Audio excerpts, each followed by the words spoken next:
அது மாதிரி கிராமங்களில் நாங்கள் பேச போகிறப்ப பார்த்தீங்கன்னா யாரும் வரமாட்டாங்க. உண்மையிலேயே வெறும் கிரவுண்டில் தான் நாங்கள் ஆரம்பிப்போம். ஏன்னா மெதுவாக இவன் ஒன்றும் செய்ய மாட்டான் அப்படின்னு ஒரு நம்பிக்கை வந்த பிறகு தான் அவங்க வருவாங்க. ஆனால் வந்தால் போக மாட்டாங்க. அதான் பெரிய விஷயம். அவன் பெரிய மகிழ்ச்சி என்னன்னா, நம்ம நகரங்கள்ல எல்லாம் அருமையாக பேசுகிறீங்க சார், பேசிக்கிட்டுருங்க அப்படின்னு கிளம்பிடுவாங்க. நல்ல அற்புதமான பேச்சு பற்றி நான் கேட்டதே கிடையாது. பேசிகிட்டு இருக்கல பாப்பமா பாருங்க அப்படின்னு. அங்கே அப்படி இல்லை. நம்மளை வண்டி ஏற்றி விடுற வரைக்கும் கூட நிற்பாங்க.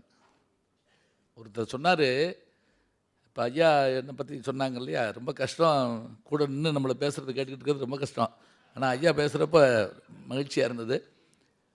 ஒருத்தர் சொன்னார், நல்லா பேசி முடித்த உடனே, ஐயா தேனும் தினமாவு மாதிரி இருந்துச்சு அப்படின்னார். இப்படி ரோமே நான் எங்கேயுமே கேட்டதில்லை. தேனும் தினமாவும் முருகப்பெருமானுக்கு தெய்வானியை கட்டி வச்சு கூட அவர் என்ன பண்ணார் அதெல்லாம் பார்க்கல. அந்த வள்ளியை போய் தேடி போய் அந்த தேனும் தினமாவும் சாப்பிட்டாருன்னு சொன்னால், இன்றைக்கி திருச்செந்தூரில் தாங்க கோயில் பிரசாதமாக கொடுப்பாங்க.